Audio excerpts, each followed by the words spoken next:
In this video, I want to go over some of the functions of the Miller S-74MPA Plus. As you turn the unit on, it'll power up, go through the power source menu. It'll load, it'll communicate properly back and forth between the power source and the wire feeder. And you have a couple different options right away off the get-go. So you have a front setup menu. When you touch the setup button, you can go into your trigger options. So a trigger, STD would be trigger standard. So when you pull the trigger or depress the trigger, the machine will start welding. When you let go, the machine will stop welding. The trigger hold option, when you depress the trigger, once the arc is sensed, the machine will continue welding even when you let go of the trigger. It will continue to weld until you let go or press and let go of the trigger again, and at that point it will shut off. Basically used for less welder fatigue. And then you have trigger spot, which means you're going to use the trigger for a periodic point in time, just for a spot tack or small plug welds, things of that nature. That's all you have in the trigger menu. I'll keep it on standard. Going forward, we have pre and post flow. Basically, pre-flow being when you touch the trigger or depress the trigger, how long do you want the shielding gas to flow out of the gun before the machine sends the wire and starts welding.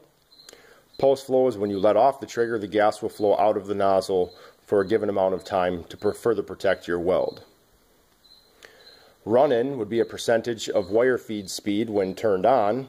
Basically, before the arc is sensed, the wire can either feed slow into the weld or fast into the weld, but as soon as the arc is sensed, it goes back to your normal set operating parameters. Turn that back off. Then lastly, the function of profile pulse. That's the specialty part of the S-74MPA Plus feeder. We have a profile pulse setting, so when we turn this on and go into the profile menu, we have profile frequency, profile wire feed speed, and profile arc length. So frequency is going to be the amount of pulses or pulsating that the wire feeder is going to do. So this would be 1 pulse per second all the way up to, I believe, 5 pulses per second. Starts to sound pretty funky when you're at about 5 pulses per second. When you're on the lower end of these parameters, that's when you'll get that stacked dimes look. You want to match your wire feed speed and your arc length to your normal operating parameters so that when you're on the lower side of that pulse, in your pulse arc parameters, that you don't get too cold of a puddle and end up with lack of fusion each time the wire feeder backs off. So that's what the arc length and the wire feed speed settings are for. You would have to go through and dial in and visualize your puddle as you're welding to make sure everything's functioning properly. It's a great function of this machine. I'm going to go ahead and turn that off for now. Okay, so that would be your front side setup menu. Touch it again and you go back to your voltage and wire feed speed, so you can turn your voltage up or down, your wire feed speed up or down. And then next you have an internal menu. So if you press and hold the setup, it'll go into an internal setup menu, and this is where you can control more of the unit's variables. So right now we have lock. I can turn that on or off, so I can lock the machine where the parameters cannot be changed at all. I can go into a limits. If I turn that on, I can adjust my wire feed speed minimum and maximum. I can adjust my voltage minimum and maximum. And basically what that's doing is if I have a welding procedure specification and I'm trying to stay within certain parameters of a code, your floor manager or any person who is managing the WPSs can set the upper and lower limits and lock it so the welder cannot go above or below those, and basically they can stay within the variables and not be non-compliant in a code situation. Display, I can display either my voltage or arc length, mainly utilized when we're using the pulsed arc mode. We have a scheduler, so you have an A and B schedule. Basically depressing the trigger is going to control your scheduler. So if I were to tap the trigger 2 times, it would toggle between schedule B and schedule A if I had that on, so it'll go schedule trig. And basically what I can do is I can set up a root pass on schedule A and then my fill and cover passes on schedule B. So 2 different machine parameters, and it reduces the welder's time up and down the ladder or in and out of the weldment wherever they're working, so they don't have to come back to the machine and readjust. You can set a code.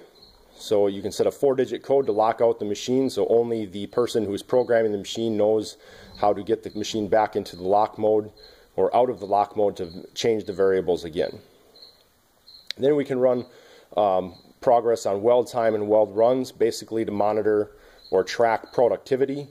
And then we'll go to lifetime zero, and you can zero it out at the end of the shift or at the end of the job, or if a teacher is using it in the lab, you can zero it out at the end of the day so you can monitor the next day's progress.